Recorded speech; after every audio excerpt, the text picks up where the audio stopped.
And welcome to Pray Love, hosted by Deb Maybury and Holly Robinson. Hi, everybody. On Pray Love, we discuss various topics which illuminate the need for connection to self, to source, to others, and to Mother Earth. And tonight we have another amazing guest, and I've been really looking forward to this. I met Fran Fisher, Dr. Fran Fisher, about 7 years ago. She's somebody that has been a practicing RN for 50 years. And the really cool thing is before that, she was actually a nun for a couple of years. And for the last 20 years, she has been with the American Association of Sexuality Educators, Counselors, and Therapists. And Dr. Fran is going to be with us this evening. And what was the topic again? We're merging sexuality and spirituality tonight. So welcome, Dr. Fran and Holly. Good to see you. Hi, both of you. Nice to be here. Yes, very excited about this. So nice to chat with you tonight, Fran. Thanks so much for coming on the show with us. Oh, my pleasure. And we're so excited. Sorry, go ahead, Fran. I was just going to say, let me clarify that I'm a clinical sexologist and my certification is through ASECT. So I graduated in 1998 and joined ASECT a few years later. And so I'm actually a sexologist. That would be my title. Thank you so much for clarifying that.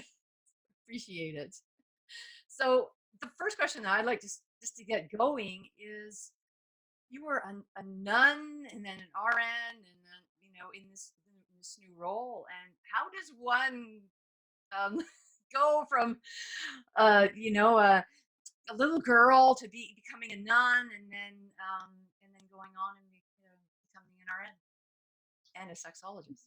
Yeah, it's been an obvious question all along. But I was raised in a very rigid Catholic home in the north of England, and so went to school all through high school in Catholic parochial and Catholic high school. And I went to a monastery high school. The Franciscan monks ran a school in Manchester where I lived.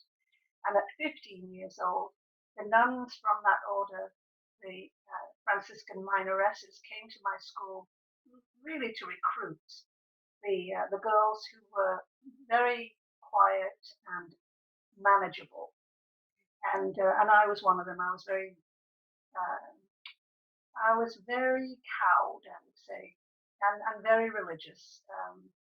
And so from 15 through 17, I spent nearly all my free time at the convent. When I wasn't working or in school, I would be spending my time recreation at the convent in northern England.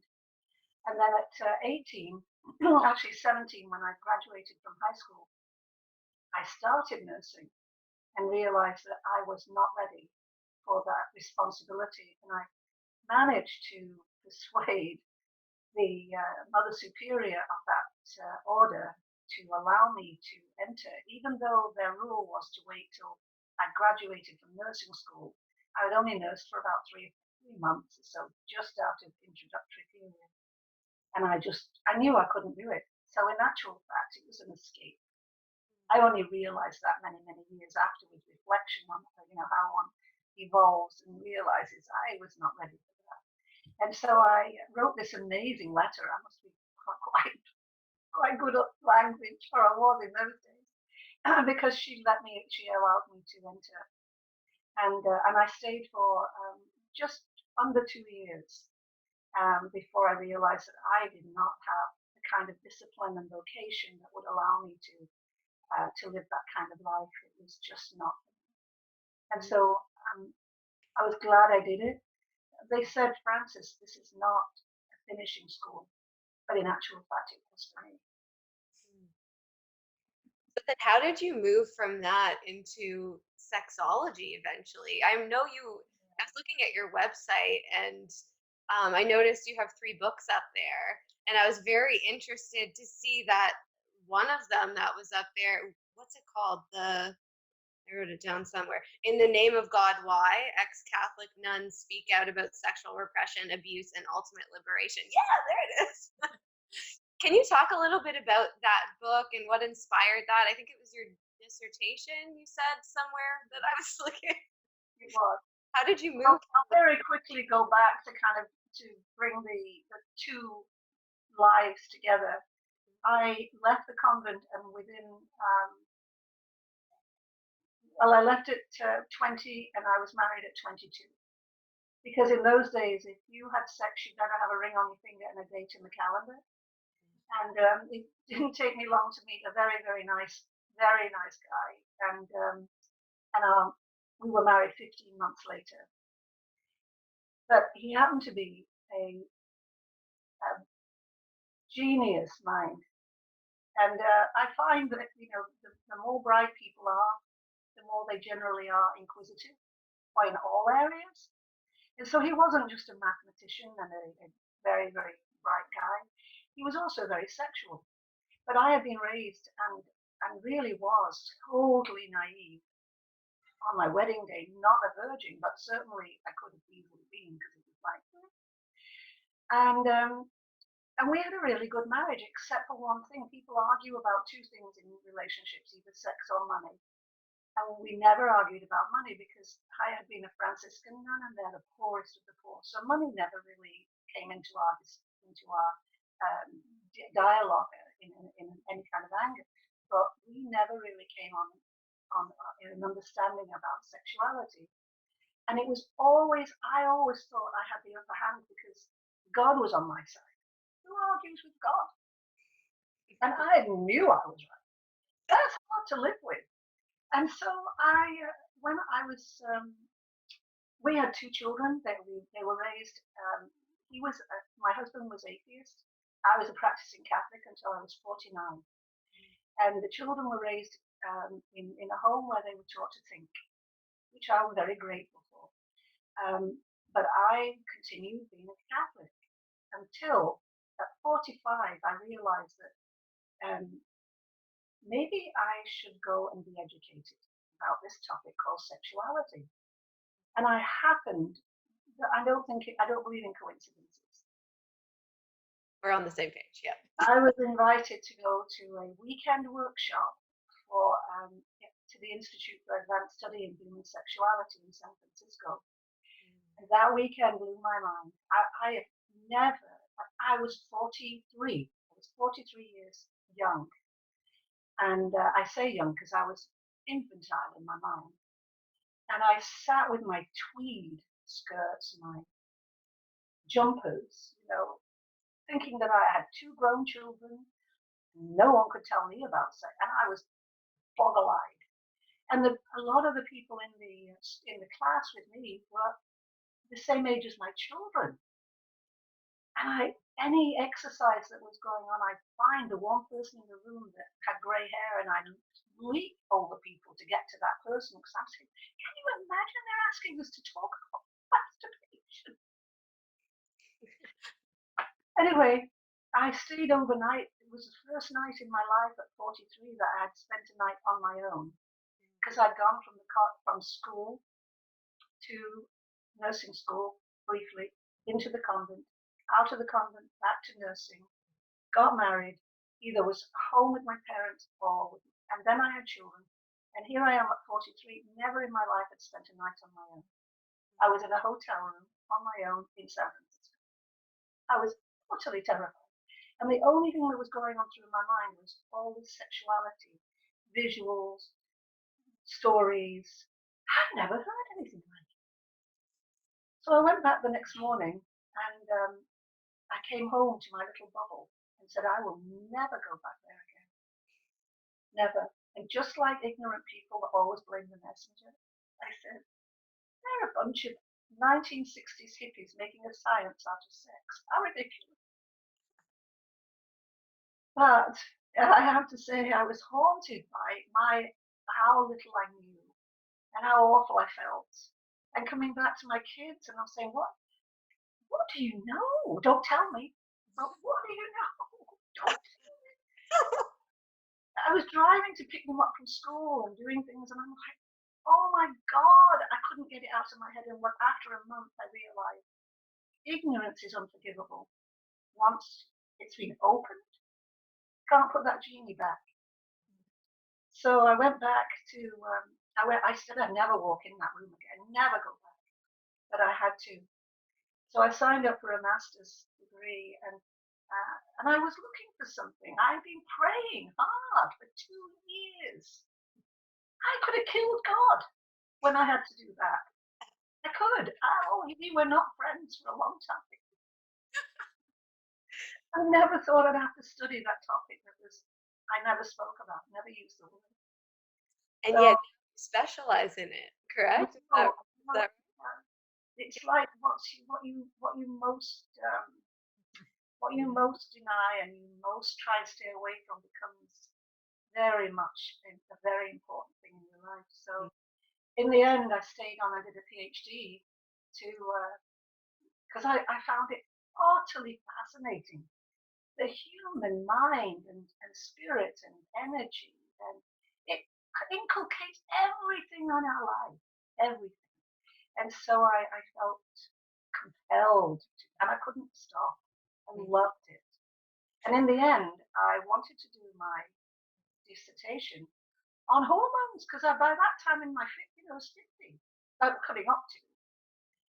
And they said, no. Pharmaceutical companies are studying that. Find something that's interesting that no one studied. And I didn't choose it because it's something that I had turned my back on many, many years before. And it was suggested that nobody had looked at the sexuality of Catholic nuns. And I'm like, what is there to look at? There isn't any. Find. Well, they said if you can find 12 women to talk to you and be able to bring out their stories, if you can get 12, that will be a lot. I closed my study at nearly, I've got 69 people, women, and I ended up interviewing 29 because I individually travel the country to meet them and record their stories. And I went all over California, but all over the country. And I wished I had time to go to Ireland, where at that time they were just beginning to open up these awful stories of abuses and things were happening in the Catholic Church, which I would have loved to have documented, but it got too big. And so this is the book that tells those women's stories. And the actual dissertation is much bigger and unwieldy, and I trimmed things down to get their stories out. Fran, out of that book, what would you say? What were the maybe top 2 or 3 things that you discovered during that interview process? Oh, yeah, fascinating. I mean, there are things that, because I haven't really thought about it in a while, so these are the things that are uppermost on my mind.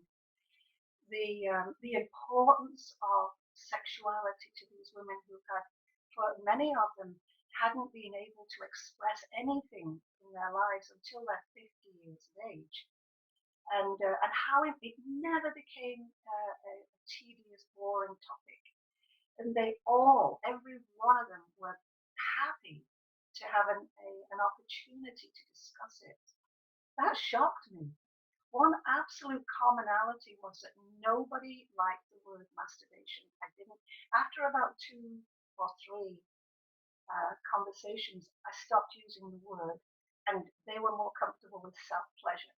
But the universality was that they didn't do it with any freedom or lack of guilt. And even 2 or 3 of them that said they didn't have any problem, when you read their stories, really did, because they only did it, for relief during that period time or under stress. Mm-hmm. So those were but the joy of those that did become sexual in their 50s and 60s was just amazing. And 1 or 2 of them really I took to heart and carried them. That's so fascinating. How did you end up becoming so comfortable, like so comfortable with this topic? And correct me if I'm wrong, maybe you're not super comfortable with it. I'm not sure, but calling yourself a sexologist, I imagine you've done a level of self work that's allowed you to be somewhat comfortable enough to hold that space for people to talk about these things with you. So, what kind of work did you do within yourself to be where you're at now as a sexologist and be able to hold that space for people coming from the history that you did? Yeah. I think the acknowledgement um, of that profound ignorance when you're 43, 44 years of age, the humility it takes to sit with kids that were my own children's age and ask them what did things mean, and know that I didn't understand a fraction of what they were telling me, and gradually be able to listen and read. And I'll tell you a story. I got a lot of the work was at home. They sent when I finally enrolled in the courses. I got big cardboard boxes full of videos in those days, videotapes and books and manuals and all sorts of stuff. And I didn't. That was in September when I enrolled in the first trimester. I never opened the box until February when I had to enroll for the next trimester, and I thought, this is a waste of money. I better start opening this box. So I put a desk in our bedroom, I put a lock on the door, and a new computer, and I pretended I wasn't doing anything in there that the kids would be embarrassed about. But I was telling a very Catholic friend of mine who had the exact same education as me, or lack of, about a masturbation tape I was watching. And I said, really surprising. I was just talking about it to her. And she said, oh, I'd love to watch that tape. So I said, come over and I'll put it up for you. So she's in the bedroom, sitting on the bed, watching the video. And the phone rang. I said, oh, don't worry, I'll go take it in another room. So I went out, I came back in, and there's my 16-year-old daughter sitting on the bed with my friend, watching the masturbation tape. And I'm like, oh, God. And so I thought, well, I'll just leave it alone. Let them do it. Blushing and crazy. And afterwards I said to Kate, what did you think of that? And she said, didn't people have hairy armpits in the 60s? That was the standout. That was a big standout.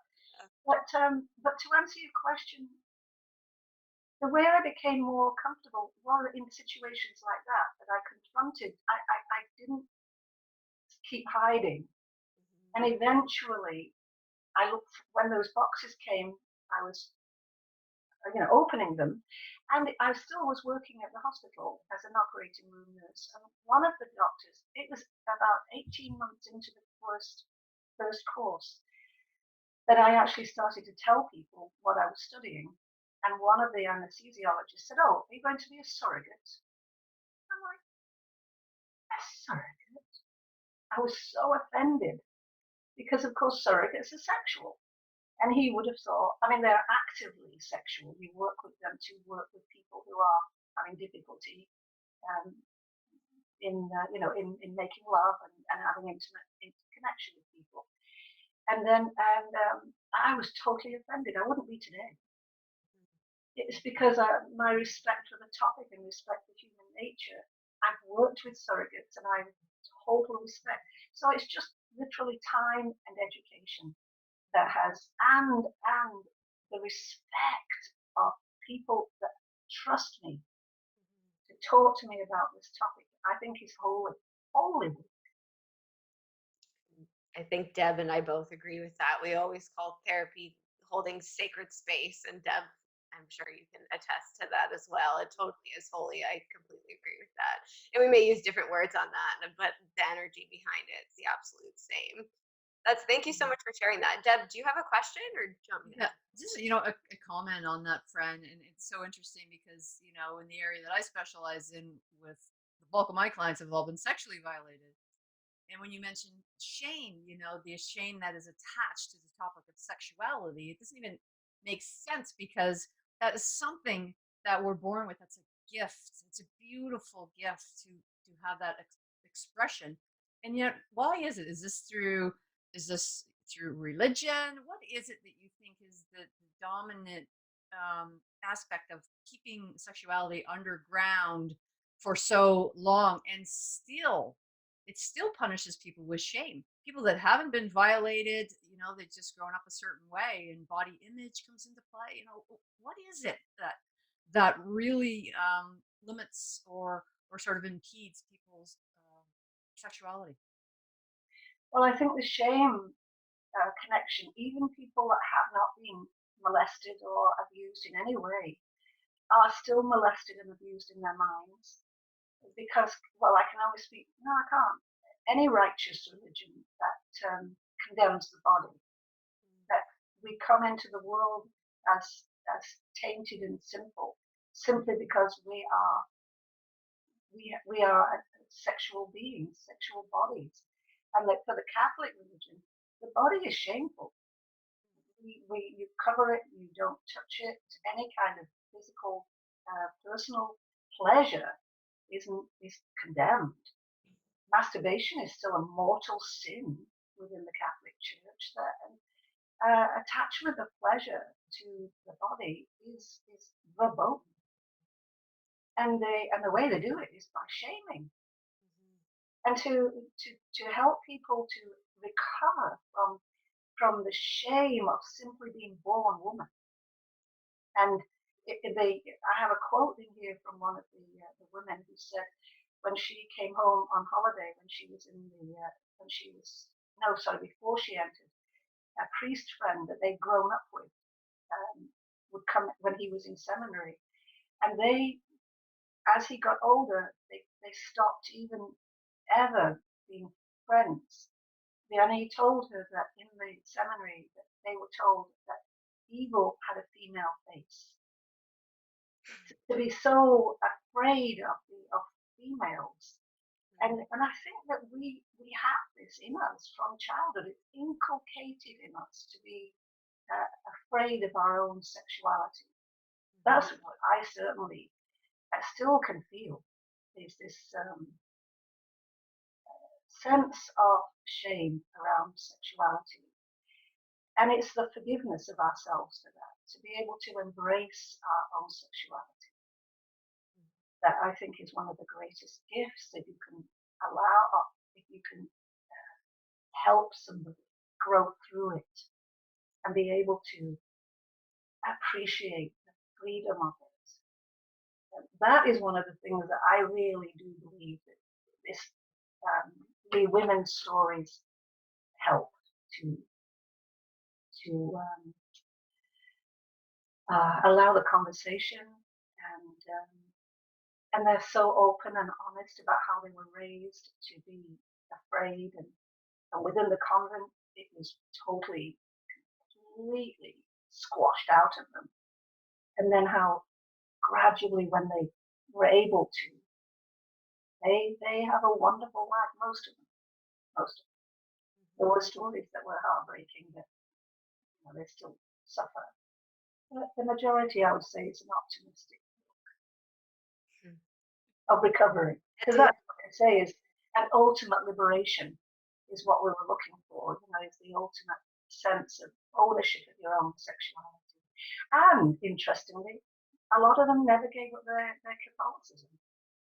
So their spirituality was enhanced by this.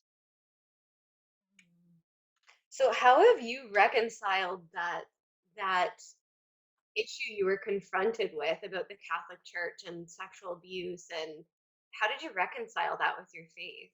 I'm just curious. Oh, yeah. I think it just really coincided with a sense of, and this is something that I'm really still pondering and growing in, is my own sense of spirituality, which I don't believe that all the abuses that have come, into public view over the last 20 years did very much other than cement my belief that we are spiritual beings and we don't need an exchange, telephone exchange to connect you with your God, no matter what that God looks like, whatever the universal God people celebrate and honor and pray to and love. We don't need anybody up there. Sometimes they get in the way of the purity of what you are expressing. And what I've noticed as I do get older is that sense of ownership of my own spirituality is becoming really quite, don't mess with it. Don't try and persuade me, because I'm more and more of the impression of the surety that God's right here, and sometimes right here with his, socking in my mouth, that's him. And sometimes in the office, I say, I don't know where this is coming from, but I have to say it. This is, I am being channeled to say this.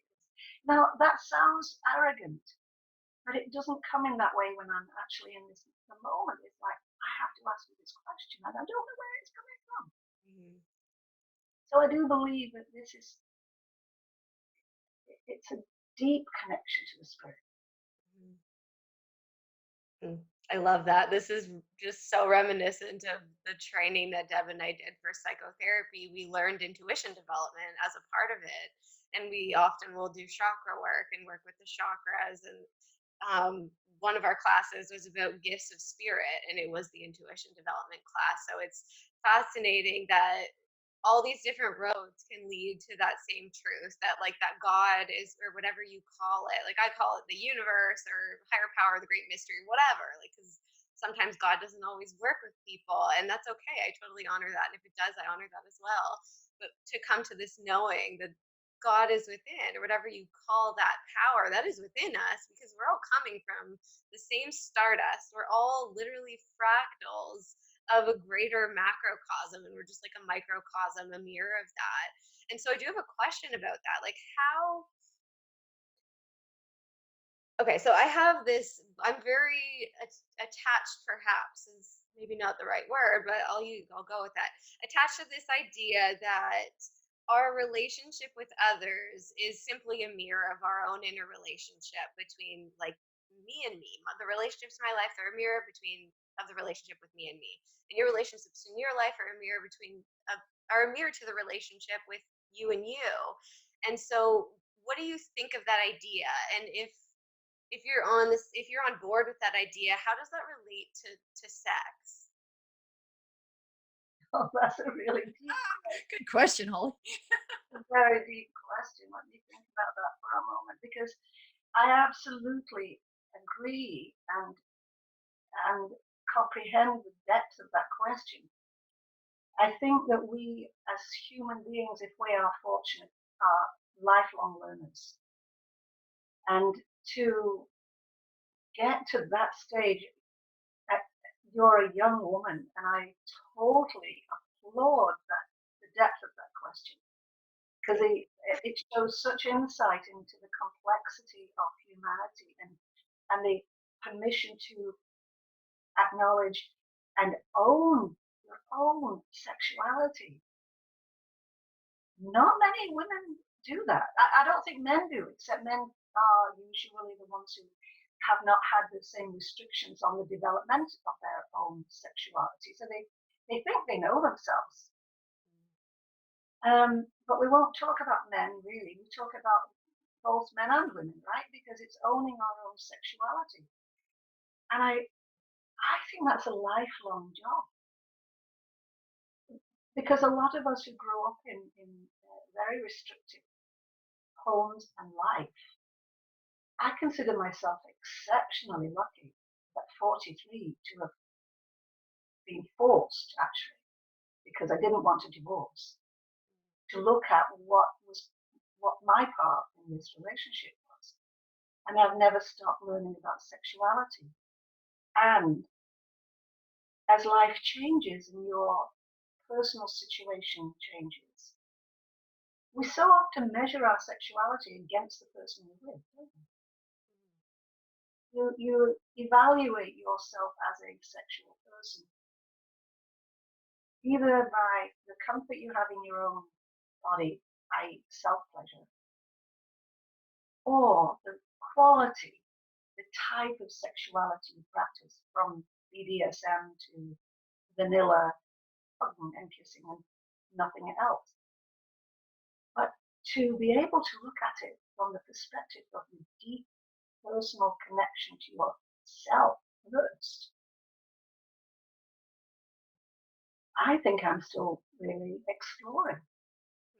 I do. I don't think I'll ever. I don't know if I'll live long enough to be able to answer that with an authentic self-knowledge. That's the first time I've actually thought about it in that depth.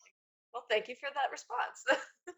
You know? Really interesting to hear. I have a follow-up question, but I think I'm going to let Deb. I'll let you go No, first. go ahead. Ask. Go ahead. Okay, so one of the questions I have around what you just said is there's often this blurred line that happens between sex and intimacy. So I think it might be worthwhile to take a moment to help anyone that may be confused about the difference. So, what, in your opinion, is sexuality? What is sex and intimacy? How are they different? How are they linked? Kind of take that wherever you want. You know, one of the first acknowledgements in my own story that I wrote was that for so long I had no idea. I thought they were the same thing. I couldn't differentiate for you the difference between intimacy and sexuality. I thought it was another word for the same thing. And in actual fact, a lot of people do talk about our intimacy. And I ask, are you talking about your intimacy or are you talking about your sexuality? And that really a lot of people I work with say, oh, well, sex. And I said, well, let's correct that one right from the beginning. Because tell me about how you live. Tell me about what your relationship's like. And they go on to discuss, how close they are, how kind they are to one another, how helpful and nurturing they are to each other, and how they both love to hold hands and they do a lot of holding and connecting and listening. And I said, gosh, you have a very intimate life, don't you? And they're like, oh, well, yes. I said, well, that's a really great place to start.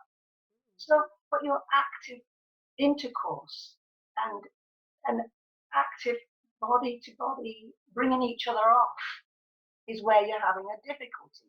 Is that what you're saying? Oh, yes. Well, that's really a mechanical, technical thing that we can discuss. You might not, are you a horrible lover? Are you a disinterested lover? Is she interested? Where did you get your ideas of how to deal with? So that's sex. But you have a great, now, if you don't have a good intimate life, and you're not kind to one another, and you're mean to one another, and you criticize each other, and you're bitching and moaning and nothing's ever right, and you only give when you get. Take the garbage out on Tuesday is sex night for a lot of people. Tuesdays are garbage night.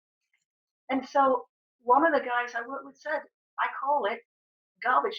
It's garbage sex because you get it after I put the garbage out.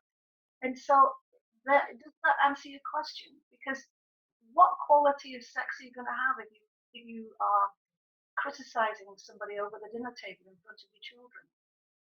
And then you hear the same words back at you from your children. You're like, oh, I know exactly where you got that from. And so that's intimacy. And so many people come in with lovely intimate lives. And they're so unhappy because their expression of it is, it isn't what they want. Thank you for that answer. So where might you start with a client that comes in with issues with sex, for example? And what are the typical pain points that you notice most frequently presented by clients that come to see you around this topic? Are we talking about single people or couples? Oh, maybe start with either one, and we can go into the other one. Okay. We're talking about, well, actually, let's leave orientation and gender out of it. Let's just talk about um, couples who are they're not happy and they find themselves fighting a lot about sex and they don't think about looking at their intimate life. And so that would be the number one reason that I see a lot of couples, no matter what what orientation or gender.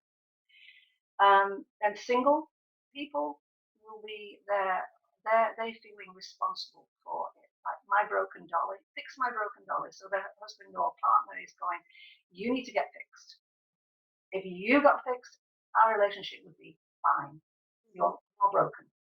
And so the good, really, that's an easy fix because there ain't no broken dollies, male or female. It's just a damaged relationship. And so where do I start? Usually with what's working. Start with an optimism that takes the heaviness and the fear and then find out, go deeper and let them find their own level of. Because most people know. Most people know. Mm-hmm. And sometimes it just takes a little while and a little hand holding to let them be brave enough to come out with it and tell you what it is. Mm-hmm. Does that answer your question? Absolutely, it does, and I totally agree with that. Like, I definitely, I think this was trained to us in our program as well. That this concept that yeah, the client knows everybody individually is the expert in their own life. And sometimes it just takes a compassionate, non judgmental, safe space holder and a listener, like a therapist, for example, to help to heal that shame that then allows that truth and that knowing to really come through. And so I definitely agree with you there. Deb, do you have a question? Yeah, there's something that I want to ask. Can you speak to? There are so many, particularly young people, that struggle um, because society says you're either male and female, and there are a large number of trans people that take their lives. A lot of young people, and also young people that are homosexual as well, that are struggling. And there's this it's opening up a little bit. I think it's getting a little bit better, but I also think that we have such a long way to come. There's so many judgments in terms of religion, particularly that that are crushing the souls of these individuals. And I know it's really high statistics in terms of suicide. Could you speak to that? I can speak to it probably. Well, you know what the story. Deb, I can speak to that very, very clearly from my own life experience. So yes,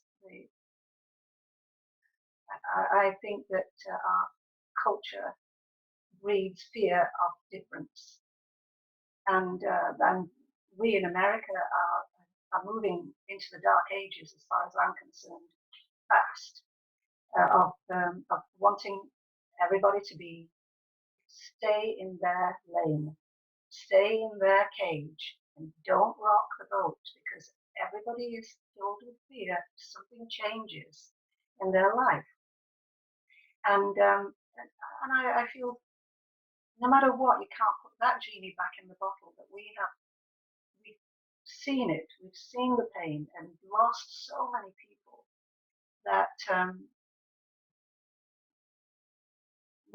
we won't go back to the degree that they'd like us to, especially the evangelicals and those people who are too afraid of anything different.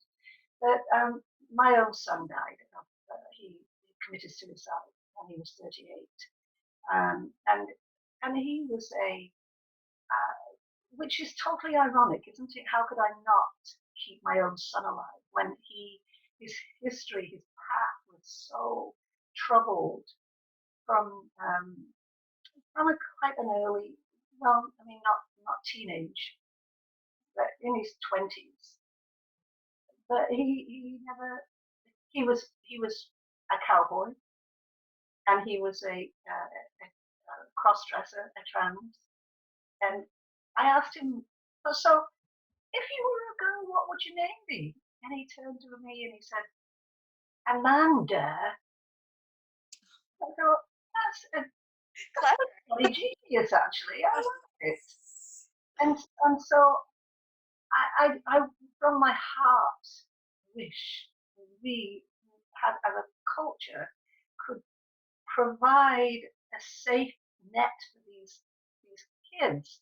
Because at 38, he was still a developing child and couldn't find a place. And he actually chose to go to Lubbock, Texas in his last year to try and be a real cowboy. And I'm like, Ian, you're a stage cowboy.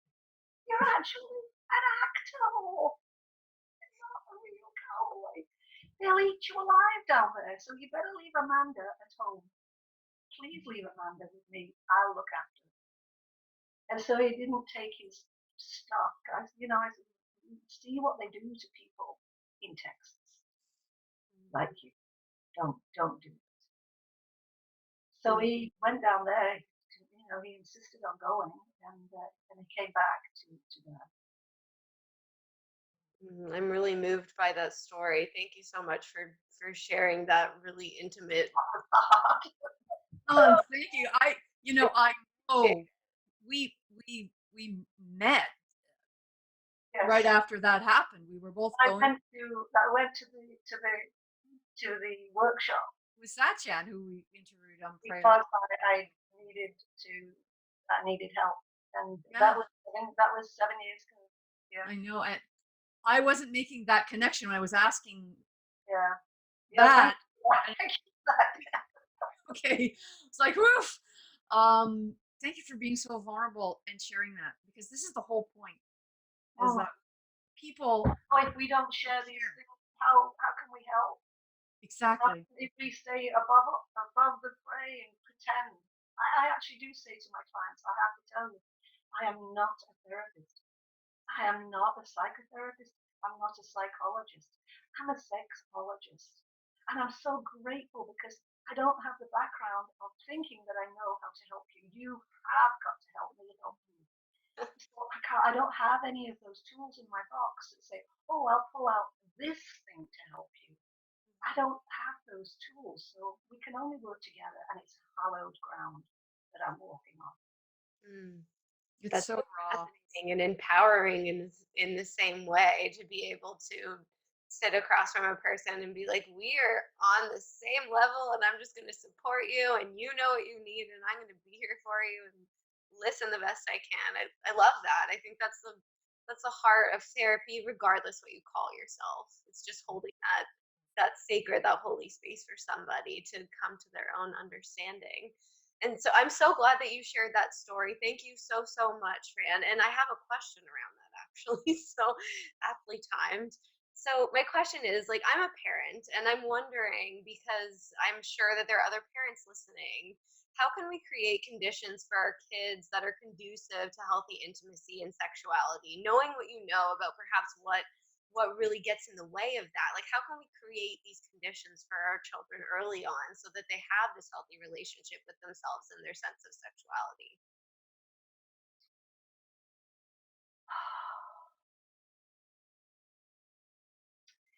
If you had a child that was born with some difficulty, and the medical professionals told you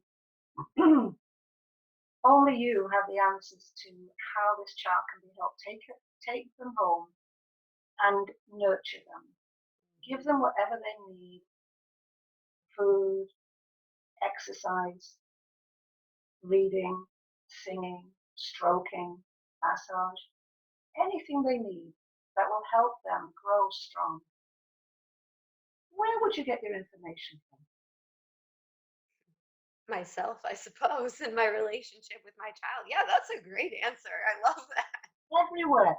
Everywhere is the answer. You'd say, what does this child need?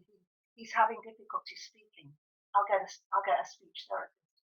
He's having. I had a friend actually whose grandchildren had twin granddaughters, one of which was profoundly damaged at birth, and she and my friend and several other people spent months and months and months individually going down and spending hours and hours daily. Every day there was a pattern to, and this the child now is 3, and the twins, you would not know the difference. I don't think I could pick which one was the damaged one, and it was intense. It never ended. It was morning, noon, and night that somebody was working with that child. Now, we don't do that for sexuality. We don't do that with educating the children to feel like whatever they are is what they are and they should be happy with it. Because had that child grown to be 3 and not been able to walk, or her speech was profoundly, not. I have a granddaughter who has a speech impediment, and I think it's as cute as anything. But a year ago, we were all really, really worried, and I was terrified that she was going to be profoundly deaf. So what do? You get the specialists, you get them into this, you do that, you make every call under the sun to help them. And yet when they're showing signs of wanting to wear dresses and, not fitting in because the kids at school are laughing because they want to wear dresses, what do? People here say, oh, we shouldn't encourage that. Don't encourage them. Make them wear boys and get them in those cowboy things. Well, my son was a normal kid. He only became a cowboy when he was 13. Developmentally, you see whatever that they are and you embrace it. I love that. Just like it would be anything else. Yeah. Great question, Mom. I hope that was a respectful answer. Did it answer your question? Yeah, I think it did. Yeah, just see them as they are and embrace them. That's what I'm hearing, and nurture them as best you can. And Isn't that what we do with each other? That's when you need it. Fabulous books out there. So, ASECT have a listserv, and they have all sorts of books. There's Seekers. There are fabulous, really, really good quality educational tools now to help us through, to find out how best to use language that they understand. But we're the ones that have to go up to classes. The kids are fine. We must them up. So it's going to like identifying where your hot buttons are and fears are, and go out there and learn.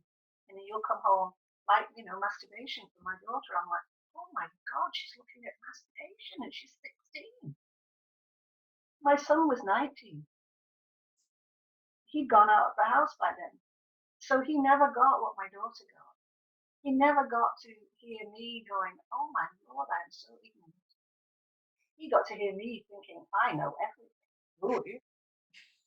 And here he is, the one that really, really could have done with it.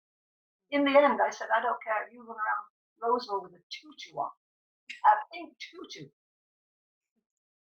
Be happy with who you are, but he couldn't. Fran, what are you working on? Do you have a project? Do you have a book that you're working on? What's in your future? I wish I could tell you I definitively have a project. I have been nursing a book on grief. Or I've had several losses in my life that need to be vented. And so I've been working on a book for 9 years. And it's called The Back-Assward Book of Grief.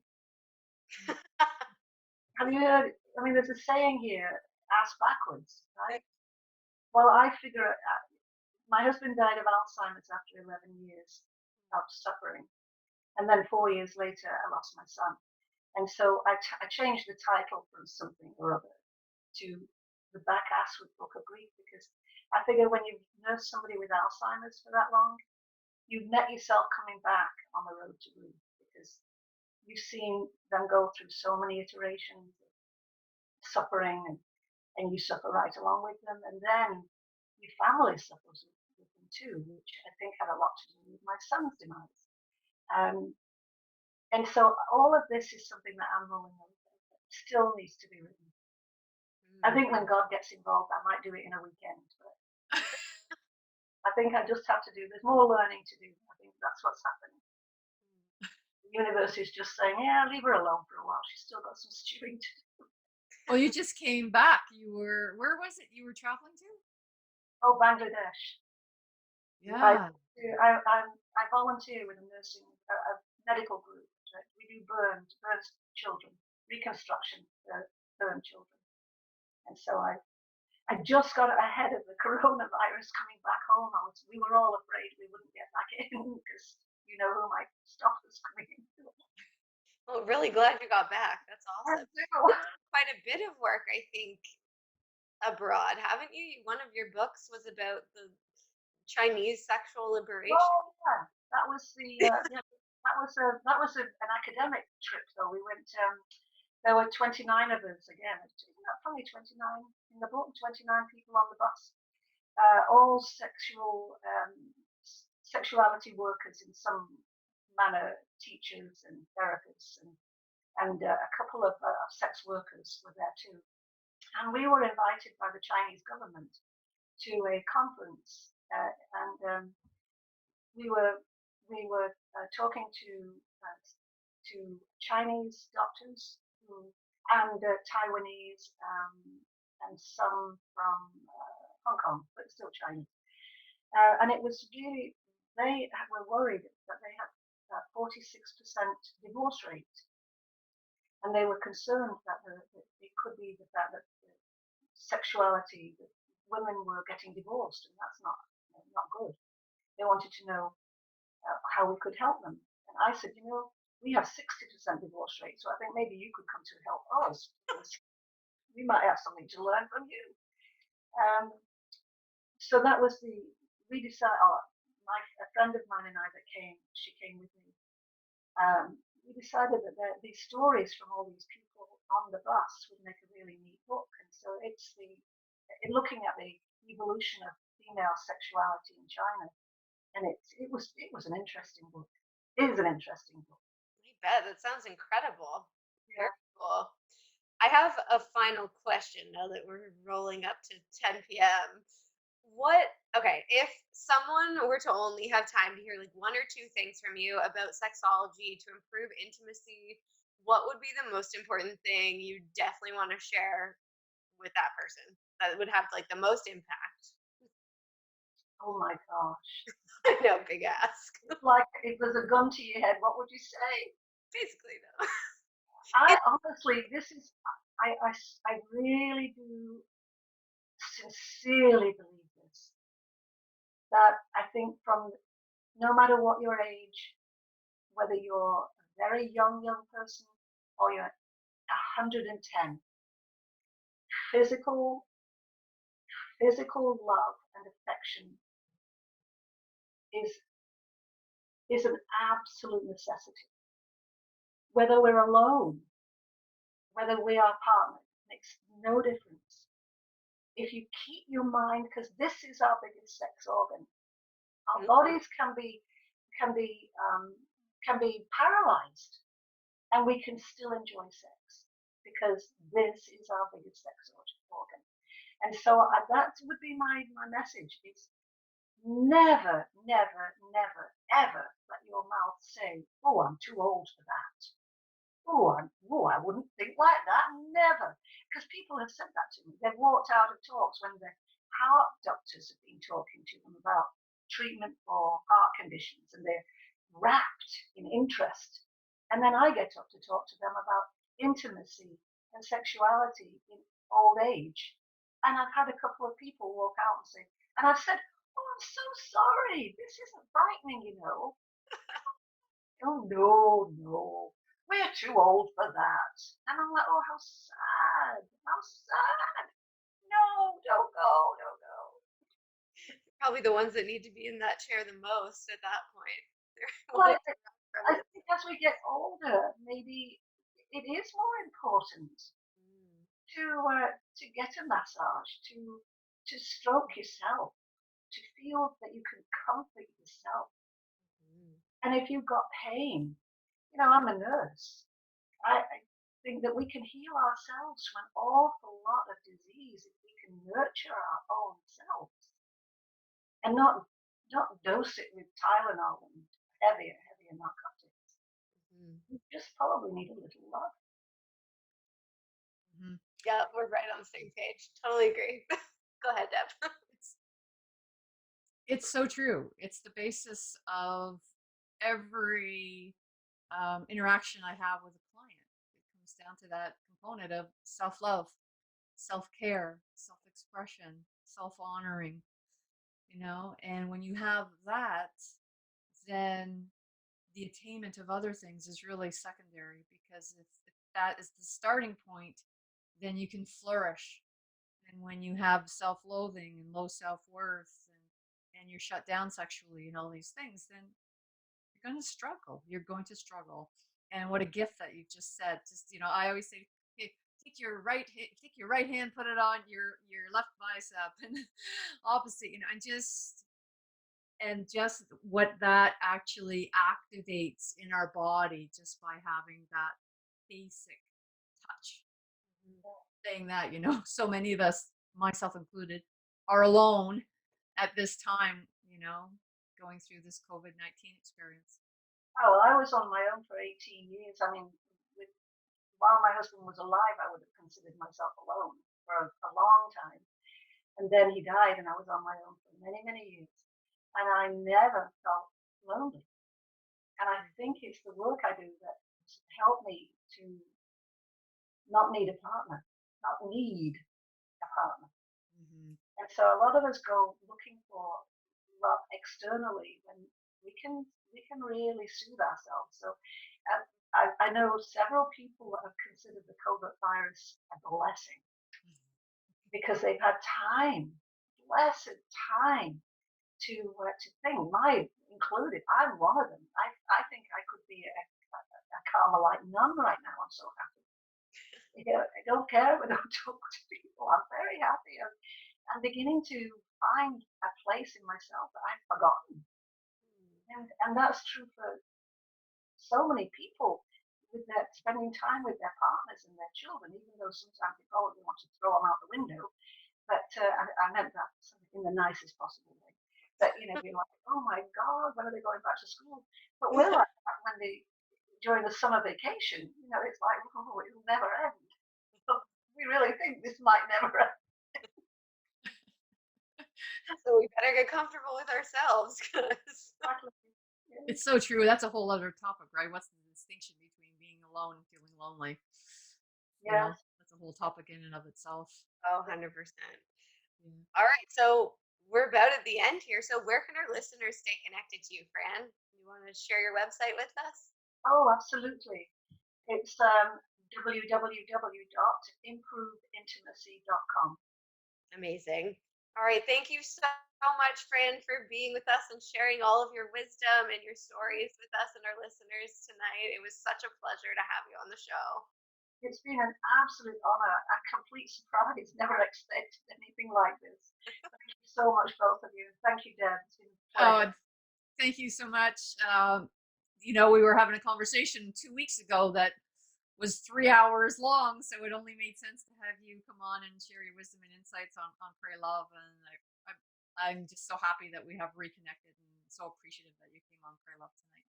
Holly, nice to Very see you. best of luck with your project. It's very valuable. Boy, does the world need it now. We need more love. Oh, share your project, Deb. Thank you for reminding us, Fran. What's your project, Deb? Share it with the listeners. What project? Yeah, you have many going on. Why don't you?